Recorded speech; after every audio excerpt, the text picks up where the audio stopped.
Bagaimana mendapatkan sertifikat HACCP? Bagian 2.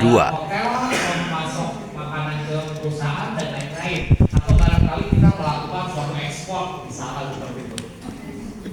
Jadi ini ada alur secara umum, ya, alur sertifikasi HACCP, ya. Ini dari pelaku usaha ke lembaga sertifikasi.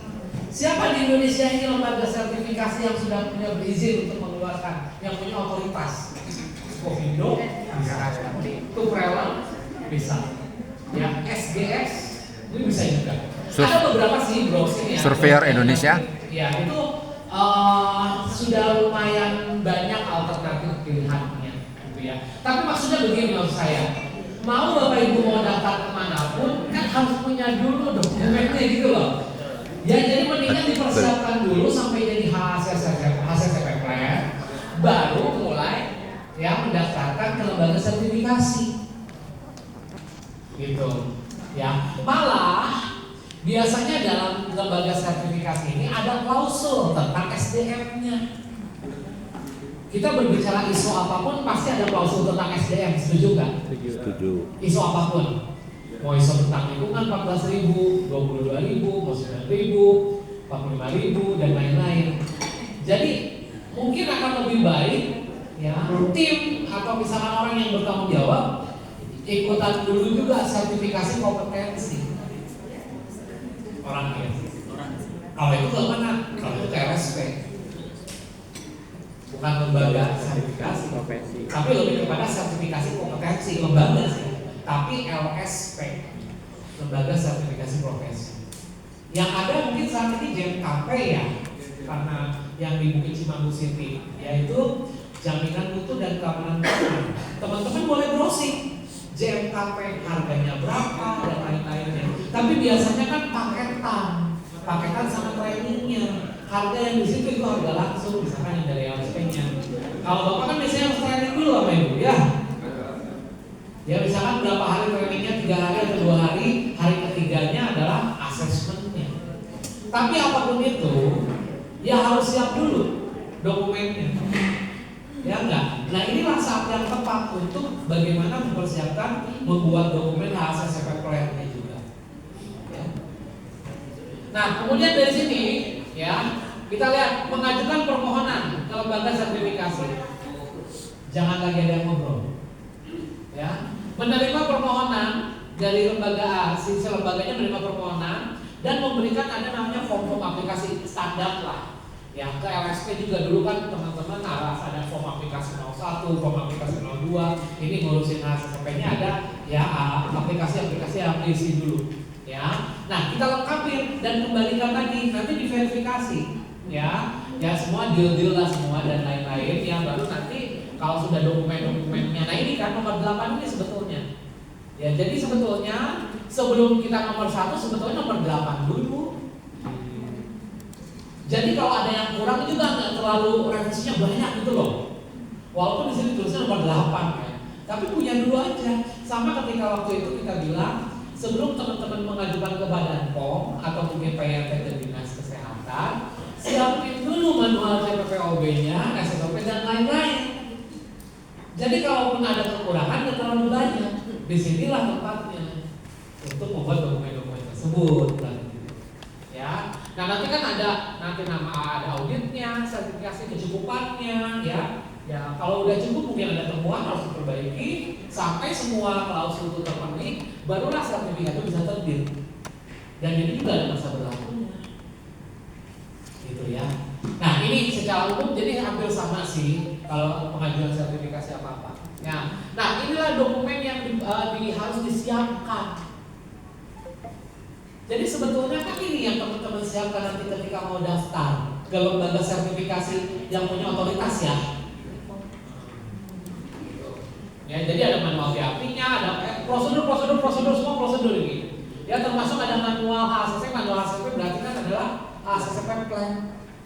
Ya, ada surat penetapannya, SK, penetapan tim HACCP, diagram alir dan lain-lain. Ini tuh sebetulnya kalau kita mengerjakan, ya dari mulai CPPOB, SSOP, manual CPPOB, PRP, HACCP plan baru siap. Gitu. Jadi ada tahapan-tahapannya, makanya pelatihan kita berjenjang. Ini syaratnya ke sini harus ini dulu, mau ke sini harus ini dulu, terus gitu. Ya. Oke. Nah, kira-kira begitulah itu secara gambaran. Ya.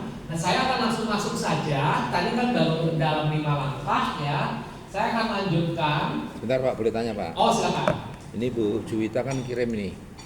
Kalau di SNI tidak ditemukan bisa pakai Perka BPOM. Jadi Perka BPOM itu mengacunya ke SNI ya juga. Ya, kategori pangan itu kalau pendekatannya sulit ya. Kalau untuk satu produk nggak ada SNI-nya. Oh, belum ada SNI-nya. Oh, bisa jadi kan kayak gitu kan. Jadi nggak mengacu SNI yang mirip tadi. Kalau memang bisa ada gitu. Kalau ada padanannya, orang misalkan kayak cookies juga macam-macam ya. Oh, ini kefir Pak. Kalau Kefir belum ada saya SNI. rasa kalau kefir ada SNI-nya deh. Oh, Coba nanti dicek ya, bisa masuk ke BSN sih, Badan Standarisasi Nasional. Kata kuncinya misalkan kefir ya. Tapi setahu saya kefir itu udah SNI-nya ada sih. oke. Ya. Itu nanti masuk ketika ada di tahap berapa Pak? Ada. Kita pakai dokumen itu nanti. Ya, oke kita langkah dulu ya. Yang tadi sudah 5 ya. Yang jelas HSSM ini pendekatannya sistematik. Artinya apa? Nggak mungkin tahapan 1 diloncat dulu ke tahapan 2. Mau ngerjain tahapan 5 dulu deh, nggak bisa. Harus mulainya di tahap 1 dulu. Ya. Mungkin kayak ngerjain soal yang gampang dulu deh, itu nggak bisa. Karena ini berjenjang. Ya, jadi harus sistematik dan proaktif. Ya, artinya mungkin ada perbedaan-perbedaan satu dengan yang lainnya. Kalau ada yang nggak paham ditanyakan dan dicari jawabannya. Misalkan kayak tadi proaktif. Aduh, SNI-nya nggak ada, pendekatannya apa ya? Apa kategori pangan atau seperti apa? Tapi harus dicari dulu supaya nanti menetapkan batas-batas cemarannya itu tepat gitu loh. Ya. Kemudian usaha suatu tim effort, artinya apa? Harus kerjasama yang 5 orang tadi. Ya, ada bagian produksi, bagian dari food safety leadernya, ya, bagian misalnya dari UX. Nah, ini harus berpikir bersama, gitu, ya. Dan teknik common sense artinya ketika kita menetapkan suatu tahapan, ini masuk akal nggak ya?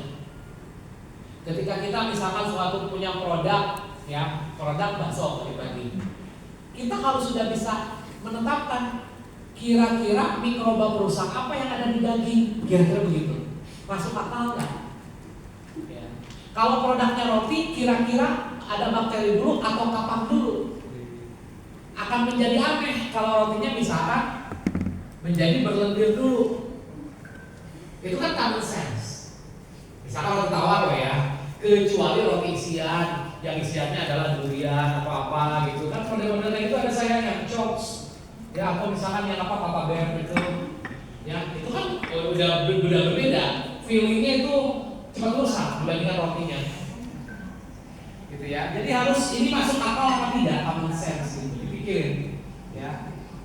Dan sistem ini hidup dan dinamis, artinya yaitu tidak mungkin akan stuck. Mungkin ke depan ada suatu revisi, makanya ada tahapan verifikasi itu bisa jadi terjadi. Jadi nggak statis, ini dinamis, sama. Tadi kayak SOP juga gitu ya, mungkin ada revisi seperti itu. Artinya kalau sekarang ngomongin masalah mikrobanya adalah mikroba E. coli yang mungkin mati suhu 70 derajat selama beberapa detik. Siapa tahu dia berevolusi tahun depan. Udah nggak bisa tuh kalau pakai suhu segitu. Ya, atau perlu panas yang lebih tinggi lagi misalkan. Ya, itu juga sama. Nah, ini 7 prinsip atau tahapan mulai dari tahapan 6 sampai 12. Itu pertama adalah analisis bahaya. Ini dagingnya. Ya. Kemudian tentukan batas-batas titik kritisnya. Penentuan titik kritisnya dulu, kemudian baru penetapan batas kritis. Rentang. Ya. Kalau titik kritis di bagian ini nih, waktu penggorengan, waktu pasteurisasi, waktu itu ada titik kritis. Ya, baru penetapan batasnya. Nah, kemudian menetapkan prosedur monitoringnya, gimana untuk menjaga agar tetap terkendali. Ya. Menetapkan tindakan koreksi kalau ada hal yang misalkan tidak sesuai, ya. Kemudian menetapkan prosedur verifikasi. Nah, verifikasi ini dari mana? Dari koreksi sebetulnya.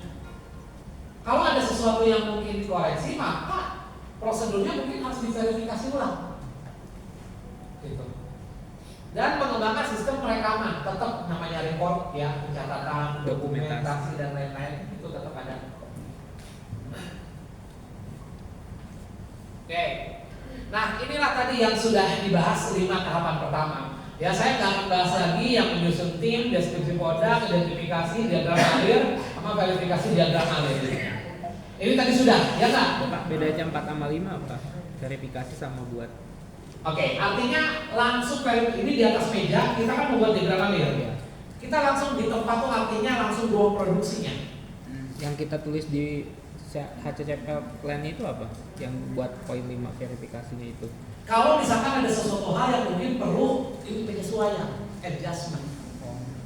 Berarti nggak direvisi di diagram alirnya? Oh, direvisi nanti. Kan dari hasil verifikasi ini diagram alir yang sudah direvisi. Kalau ada tambahan barangkali gitu ya, nah itu diverifikasi dulu. Kalau ada yang harus direvisi.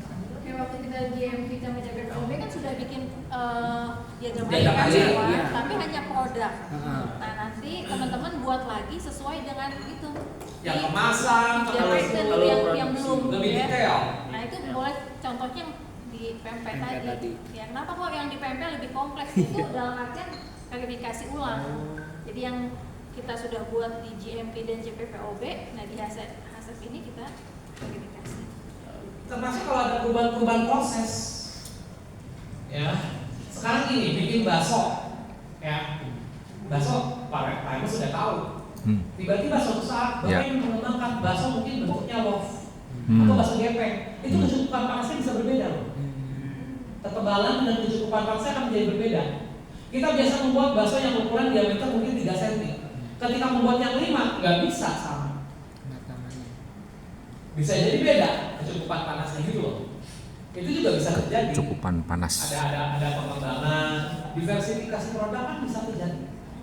Ya, diversifikasi kan macam-macam, mau dari bentuk, mau dari rasa, varian dan lain-lain gitu. Ya, kira-kira itu. Oke, selanjutnya tahapan selanjutnya atau prinsip. Ya, analisis bahaya, menentukan titik kendali kritisnya TKK. Ada yang ngomong TKK bahasa Indonesia atau CCP boleh. Ya, tentukan batas CCP-nya dan sistem monitoringnya, koreksinya kalau menyimpang, diverifikasi lagi dan pencatatan dokumentasi. Ini inti dari HACCP 7 prinsip atau langkah 66 sampai dengan 12. Ya. Oke, ini saya nggak akan bahas lagi. Tadi kita nyusun, gitu ya. Tadi kalau dibilang ada 5 orang, maksudnya bukan 5 orang di sini enggak ya. Masing-masing perusahaan. Ya, kalau mau bikin tim HACCP, mau merekrut orang, gitu, ya. Saya tidak akan berbicara lagi. Ini tadi sudah dibahas, ya. Dengan segala multidisiplin, ya, background pendidikan formal yang menunjang, ya, pengalaman, kualifikasi dan kompetensi setiap orang di situ. Yang kedua deskripsi produk. Saya nggak akan nambah lagi namanya. Tadi ada karakteristik produk, ya, ada kategori, pendekatannya SNI, ya, tujuan penggunaan, kemasan, ini sudah kita bahas tadi. Nah, ini standarnya. Bisa SNI, bisa ada persyaratan pelanggan khusus atau persyaratan yang direncanakan. Ya. Persyaratan pelanggan artinya apa? Mungkin kita punya spesial customer yang lebih rigid gitu. Ya kita bisa aja. Artinya apa? Contoh biasanya kalau untuk makanan masuk hotel dari porsiannya itu kan khusus pelanggan kayak gitu. Beda kalau untuk misalnya mau di luar gitu, ada dijual di luar misalkan. Atau persyaratan yang mau direncanakan barangkali ke depannya ada tambahan. Ya, itu ada deskripsi. 3, identifikasi pengguna. Tadi udah buat siapa, perempuan, laki-laki, umur siapa, yang punya alergi nggak boleh atau seperti apa, itu ada diidentifikasi. Jangan sampai salah segmen pasar. Ya, karena untuk orang-orang tertentu bisa jadi bahaya. Misalkan alergen tadi. Ya, atau bukan buat balita, dimakan sama balita. Ya. Atau sebaliknya misalkan. Gak ada kali sekarang buat laki-laki. Ya. Pak Taufik pasti makan serela. Dicampur Pak, dicampur. Campur susu. Ya, nah ini bisa manula, bayi, wanita hamil atau seperti apa? Atau yang memang punya daya imunitas tertentu mungkin yang tadi alami atau punya masalah riwayat kesehatan dan lain-lain gitu ya. Itu kita harus identifikasi penggunanya. Tanya Pak, tanya Pak. Ya, Kenapa BPOM melarang kita mengklaim ya bahwa produk ini menyehatkan? Kata-kata sehat itu nggak pernah boleh. Kenapa? sebab gini, kata-kata yang kesehatan ini gini, banyak hal yang membuat kita itu sehat itu metabolismenya sangat rumit. Pertama itu, jangankan itu ya, kita makan misalkan jahe yang kayak gimana dulu nih? Jahe yang digerus, diperes, jahe yang ditambahkan dengan gula, jadi dan lain-lain, itu masalah efikasi. Apa? Efikasi artinya ada suatu reaksi antara bahan satu dan yang lain mungkin akan menutup kemanjuran dari suatu produk tersebut. Makanya kita nggak bisa ngomongin masalah ini mengandung ini berarti menyehatkan ini, belum tentu. Banyak hal kompleks reaksi yang mungkin terjadi dalam produk itu yang menyebabkan berbedanya efikasi istilahnya. Efikasi atau kemanjuran bahasa Indonesianya. Adapun kalau memang ya dikatakan bukan menyehatkan, tapi misalkan membantu menurunkan kolesterol darah misal, tapi harus ditunjang dengan bukti klinis. Itu. Itu boleh. Berat. Tapi yang tidak boleh kata menyehatkan karena sehat juga itu banyak faktor ya. Sehat untuk yang gimana dulu gitu ya. Susu menyehatkan. Tapi mungkin bagi penderita yang tertentu gitu ya, laktose intoleran dan lain-lain malah jadi mencret dan lain-lain. Gitu. Jadi memang kita tidak bisa apa sih istilahnya mensakopet daunkan. Mengklaim. Mengeneralisasi. Yang penting ngerti deh, gak usah pura-pura deh. Yang penting ngerti kan, gak bisa menyamaratakan gitu. Mengandung ini pasti akan menyehatkan. Ini nggak tahu. Karena kita ketika menjadi produk itu ada interaksi di sana. Interaksi kimiawi yang bisa membuat barangkali ya membuat suatu senyawa baru yang bisa menurunkan efikasi dari kemampuan dasar si satu produk itu doang gitu loh. Jahe oke, tapi ketika jahe menjadi permen jahe kan lain cerita. Sekarang ada ngomong gitu, kopi menyehatkan ini kayak bikin jantung. Sih, tapi kalau minum dia pakai krim, gula, kan jadi beda cerita gitu loh. Jadi harus jangan terlalu banyak bias. Ya ada faktor variabel tertentu penentunya. Pak, ya. apakah mungkin karena juga dari dokter, makanya dokter ketika ada pasien ini makanan yang dimatang dulu ya kalau mau sehat ini. Mungkin apakah di sini juga atau korelasi? Gimana? Makanya makanan itu nggak bisa diklaim ini menyehatkan karena ada pihak tertentu yang jadi nggak sehat. Iya, jadi sebetulnya there is no good food or bad food, but there is good diet or bad diet. Itu sih, ya. Jadi memang kita harus mengukur diri juga, karena bisa berbeda masalah status kesehatan setiap orang. Yang sehat buat siapa? Makanya ada di identifikasi pengguna produk. Gitu ya. Tanya lagi Pak, mengenai label ya. Kalau di Eropa kan sudah berlaku itu makanan yang direkomendasi itu hijau. Ya, ada hijau, malah 1, 2, 3, 4, ya coklat, warna. merah itu bahaya. Itu kenapa di Indonesia belum diterapkan, belum wajib itu? Banyak hal sih, ya masalah politis dadah ya, masalah mungkin artinya juga dari lifestyle belum siap bisa juga. Gitu ya, karena mungkin untuk saat ini Indonesia secara umum yang penting tercukupi gizi sesuai berimbang dan beragam gitu ya, gizi seimbang dan makanan beragam. Tahapannya baru itu gitu ya? Iya, kalau di tempat lain ya betul. Itu ada yang pakai kode-kode 1, 2, 3, 4 sampai 4 tuh warna merah gitu. Ya, jadi untuk yang mendukung karena memang sudah ada dari regulasi sana. Kalau di kita sejauh ini baru ada dimulai, tapi saya lupa namanya apa sih kayak safety labeling memang, tapi belum keluar, belum ketok palu juga. Ya mungkin baru sekarang itu adalah anjuran fokusnya adalah GGL ya, gula garam lemak. Untuk diet GGL, rendah GGL. Ya artinya memang ya itu banyak hal sih, jadi kita nggak bisa langsung sih ke sana. Jadi kayak masalah persaingan dagang juga masuk. Ya. Ketika kita akan menetapkan regulasi, kadang-kadang asosiasinya mau terima enggak? Oh iya. Kan gitu ya. Ya itu kan biasanya juga ada pemegang ya naga-naga yang besar. Ya artinya misalkan ketika ngomongin terigu ya hati-hati, kita nggak bisa main regulasi kayak gimana juga. Ya itu kan ada masalah lain selain dari masalah di luar kesehatan dan gitu ya. Ya seperti itu Pak, kalau saya jawabnya benar banget saya jadi ketua badan POM. Kalau Amin. regulator saya ampun deh. Amin. Jawabannya mungkin ya itu seperti itu ya. Gitu. Karena memang banyak pertimbangan untuk nyampe ke sana. Sekarang kalau sampai dikategorikan gitu, itu kan jadi ada suatu diferensiasi ya, atau mungkin bahkan segmentasi ini produk yang tanda kutip gak sehat, yang ini sehat. Ya. Akhirnya nanti kan ada, ini gara-gara ada ini produk gue nggak laku nih, kata produsen yang satu lagi, misal. Mungkin itu juga ada pengaruhnya. Karena kemarin Pak Inan kan dikasih sampel tuh minuman yang jus-jus gitu ya, atau minuman kayak apa seperti yang pernah di situ ada ya. Itu dia komplain, saya jadi pulang langsung masuk rumah sakit karena batuk gitu katanya, terlalu manis. Nah ini apakah nggak sebaiknya di UMKM juga disadarkan gitu loh? Ya kalau itu biasanya memang paling gini ya, kalau di Indonesia itu sekarang ada yang istilahnya adalah less sugar. Iya. Nah itu masih GGL sebetulnya, gula, garam, lemak. Ya, kalau itu udah berlaku. Tapi untuk pengkategorian sampai kategori 1, 2, 3, 4 yang paling kurang menyehatkan tanda kutip gitu ya.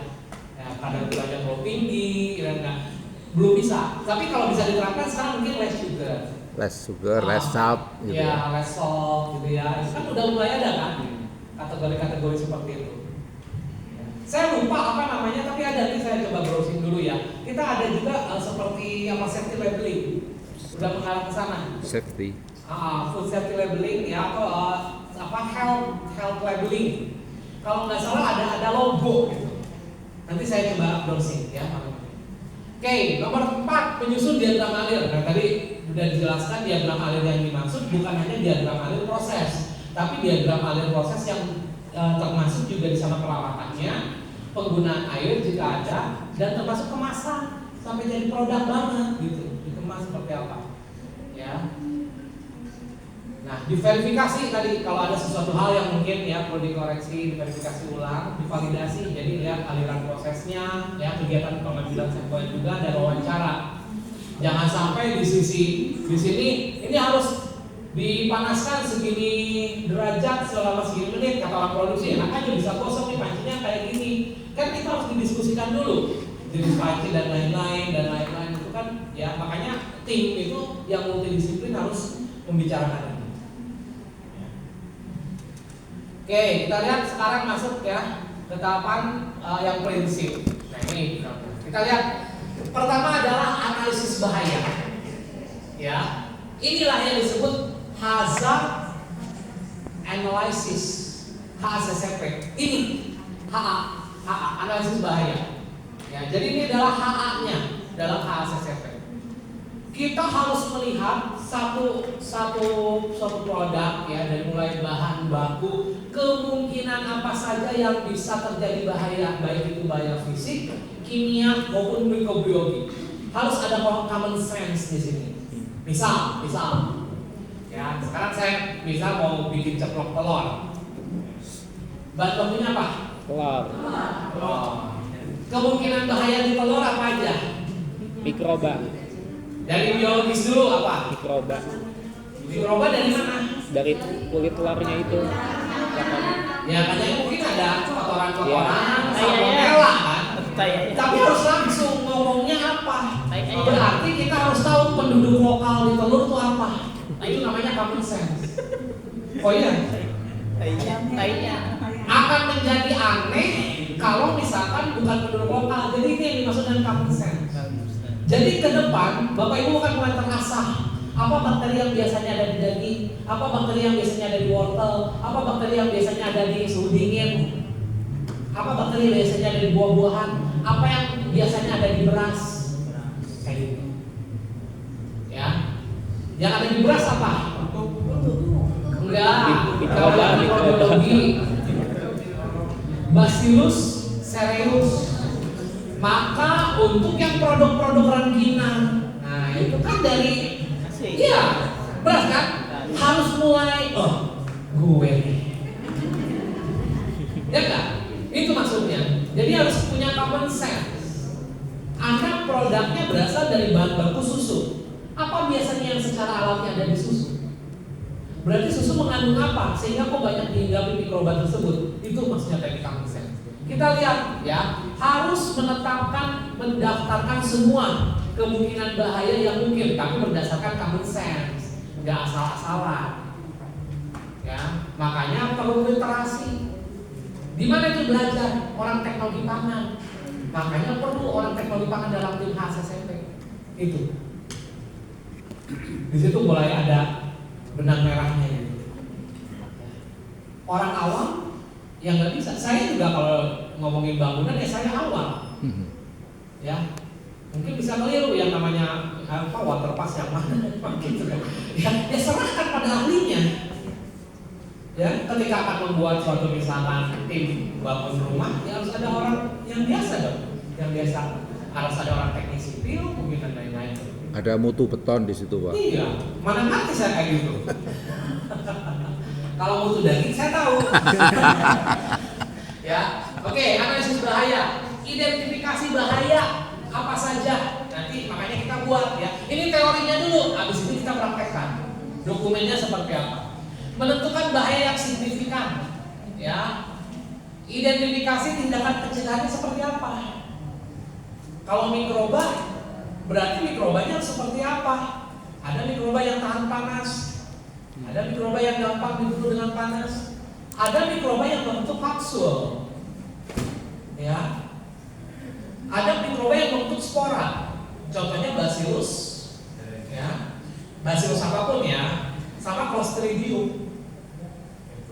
Makanya ketika menggunakan produk-produk yang kemasan kaleng, hati-hati, panasin dulu. Takutnya ada di situ botulin yang dihasilkan dari Clostridium karena dia sifatnya anaerob juga. Gitu. Jadi mungkin ini percakapan awam ya buat yang orang non teknologi pangan. Tapi percaya deh, akhirnya ketika kita nanti terbiasa dengan ini, udah mulai paham tuh, ngelihat produk tuh udah tahu, wah ini kemungkinan bahayanya apa. Kayak udah ngebaca gitu, ya. Kalau kayak kita ke tetangga lah gitu ya, tetangga datang kita udah ketakan. Gitu, jadi sama ketika kita ngelihat produk kita udah tahu, wah ini mungkin bahaya ini, pencegahannya gimana gini gitu kan. Kalau kakak gimana? Ya tutup pintu, langsung cuci goreng, udah. Itu tidak pencegahan, dia nggak masuk rumah. Kalau bahaya apa perlu dipanaskan dulu? Apa seperti apa? Ya, seperti itu. Pak tanya Pak, kalau Ya. anaerob itu maksudnya gimana? Oh, aerob itu adalah mikroba yang membutuhkan oksigen dalam metabolismenya, Pak. Ya, kebanyakan sih mikroba yang merusak pangan itu aerob. Artinya dia butuh oksigen. Kalau nggak ada oksigen dia mati. Oh. Tapi ada yang anaerob. Bahaya juga? Bahaya, contohnya Clostridium botulinum. Dia justru kalau ada oksigen mati. Oh, aneh ya? Aneh, makanya dia adanya di makanan kaleng, biasanya di kornet dan kayak gitu. Nah, si Clostridium botulinum ini kalau dia berkembang biak, dia akan menghasilkan racun botulin. Tapi botulin itu kebetulan gampang menguap dengan panas. Jadi kalau buka kaleng kornet, panasin dulu lah pakai air mendidih biar si botulinnya keluar. Oh. Clostridiumnya sendiri nggak bahaya, tapi racun yang dia hasilkan bahaya buat kita. Kalau plastik kemasan yang itu vakum untuk bakso gitu, yang bahannya plastik nilon, nilon itu anaerob juga bisa tumbuh ya? Bisa jadi. Yang sudah divakum ya? Bisa jadi, bisa jadi. Tapi kan balik lagi, ya kalau itu kita bisa cegah di awal, biasanya sih makan kaleng sih Pak. Kaleng kalau ya? Untuk yang Clostridium botulinum. Kan suka ada yang di vakum itu kayak bakso. Iya, tapi jangan ditemuin. Makanan kaleng biasanya kalau yang Clostridium botulinum. Kenapa? Tumbuhnya? Memang dia anaerob juga, jadi kalau ada udara sedikit pun dia nggak bisa tumbuh. Oh ya. Udah sunatullah Pak. Sifatnya begitu Pak dia.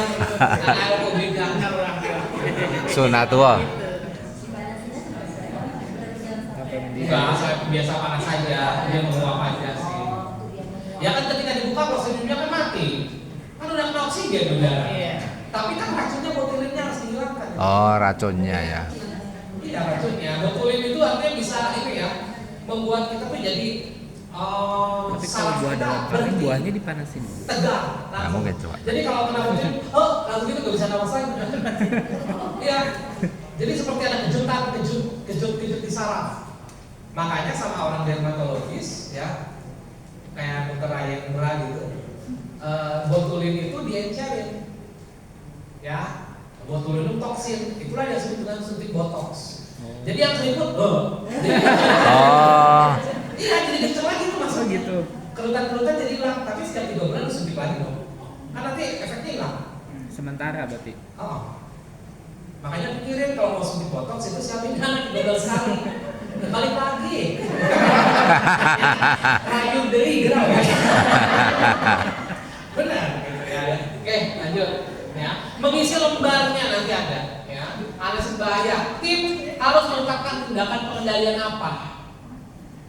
Ya. Bila ada yang dapat masuk siap bahaya. Oke, apalagi tadi misalkan dalam telur dari mikrobiologisnya udah ya. Dari fisiknya ada nggak? Kemungkinan kotoran ya. Debu misalnya gitu. kotoran, debu menjadi CCP nggak?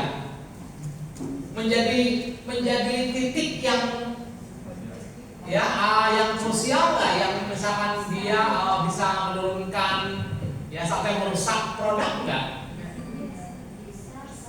CCP nggak itu? Nilai kritis nggak? Keberadaan mungkin tanah atau kotoran yang ada di dalam cangkang keluar menjadi titik kritis nggak? Alasannya apa? Iya, pilihannya dari pertama berarti kan ada form caranya pembersihan telur ya kan? Nah, ingat balik lagi kalau Anda belum ada dasar kuat, semua jadi CCP. Iya. Oh, iya iya. Paham? Ya nggak? Mulai terasa tuh gunanya manual CPPOB, SSOP, SOP, ya. Rasa kan? Iya kan? Benar di situ. Sok aja, nanti kita pasti ngerasa, lihat aja. Ya. Oke. Dan menetapkan signifikansi. Ya, signifikansi artinya gini. Ada ketika menilai resiko itu ada 2 juga yang menjadi parameter. Satu adalah probabilitas, kemungkinan terjadinya bahaya itu. Kedua adalah severity atau severitas, atau kalau kejadian dampaknya sebesar apa. Nah, opportunity atau probability dikalikan dengan dampaknya, itu yang namanya adalah risk assessment. Ada nggak dalam hal ini? Ada. Nanti ada kolom-kolom. Kita akan supaya mudah dikasihkan angka 1, 2, 3, 4. Makin 4 makin mungkin sering terjadi. Itu untuk apa? Untuk memudahkan aja kasih angka-angka kayak gitu. Nah, misalkan kotoran di dalam bahan baku apa ya? Atau misalkan nanti lihat deh ya, ada seberapa mungkin terjadinya. Kalau terjadi seberapa parah, nanti kita akan lakukan resiko, analisis resiko. Ya. Ini belum akan kejawab nanti pas sudah kerjain soal latihannya. Ya. Ini di aja dulu dicerna dulu. Ya. Nah ini yang dimaksud dengan kemungkinan. Kemungkinan ini tadi probability. Ya. Dan kalau keduanya adalah ya di sini. Bentar kali apa? Sering terjadi, Pak. Ya. Mundur satu, Pak. Mundur satu. Ini Kemungkinan nah, banyak. kemungkinan tuh probability. Nilainya tinggi, sedang atau rendah. Jadi sering nggak terjadi tuh hal kayak gitu. Oh jarang-jarang nggak atau sama sekali jarang. Kita mengkategorikan itu. Tadi yang ada 4 itu apa, Pak? Oh itu pengkategorian kita juga. Ada yang mungkin namanya ada low, medium, serius, kritis, ada juga. Itu kan masalah klasifikasi aja. Gitu. Oke. Iya, iya. Ada yang pakai 3 tingkatan, ada yang 4 tingkatan mau aja. Itu untuk memudahkan kita. Ya. Ini dari kemungkinan terjadinya. Kalau terjadi seberapa parah? Ini namanya dampak atau severity. Oh. Nah, ya ibaratnya gini deh. Kalau pecahan kaca gitu, ya. dampaknya kalau masuk ke tubuh gimana? Ya udah parah banget kali, ya, ya kan? Ususnya robek. Iya, itu kan ya, tapi kalau mungkin misalkan ya rambut kan akan lain gitu dampaknya, ya enggak? Ya dua-duanya sama-sama bahaya fisik. Ya. Tapi antara rambut kemakan sama beling kemakan kan beda dampaknya. Itu pengkerasan maksudnya. Iya, saya berarti keparahan, tingkat keparahan kalau terjadi. Ya ada rendah, sedang, tinggi. Ya kok rendah, sedang. Ada yang pakai 4 kategori mas. Ada yang 3, ada yang 4, terserah deh. Ya untuk memudahkan sebetulnya mengkuantifikasi. Ya. Nah ini pemeriksaan ini berdasarkan apa pengetahuan dari HACCP. Tadi frekuensi kok nggak masuk, Pak? Yang tadi seberapa sering terjadinya, Pak? Itu opportunity, Pak. Oh, opportunity. Ini kemungkinan tuh probability. Oh, kemungkinan ini. Ada istilahnya adalah frekuensi, ada yang istilahnya dampak. Probability Ya, sama dampak. Sama juga dengan yang ini, ada yang pakai istilah adalah keseriusan, ada yang pakai dampak, ada yang pakai istilah severity. Itu di HSE juga kayak gitu. Ya. Ya, kalau bikin gradasi atau DSH, orang HSE kayak gini nih. Ya. Oke. Pengujian resikonya. Ya. Peluang kemungkinan terjadi, ya. Kemudian ditetapkan nih ada kategorisasi. Kategori ini berdasarkan perkalian antara nilai severity dikalikan dengan probability. Semakin mungkin terjadi dan kalau terjadi semakin parah, pasti angkanya akan menjadi tinggi. Ya. Maka akan ada mungkin pemberian warna merah, oranye, kuning, hijau. Nah, kita lihat nanti langsung aja ya, biar gampangnya kita praktekkan. Oke, produk-produk kategori 1 resiko tinggi. Nah, pertanyaan ibu tadi, iya nggak? Ibu tadi nanya itu, ibu aja, saya aja ingat, paling ibu baru ingat pertanyaan ini. Ya kan? Kategori paling mana produk, gitu kan? Ini di sini, ya. Resiko tinggi itu apa aja? Produk-produk yang mengandung ikan, telur, sayur, serealia, ingredient susu yang perlu direfrigerasi. Artinya apa? Produk-produk daging, susu, telur maupun turunannya yang perlu penyimpanan suhu tertentu. Misalkan apa? Sok dari daging.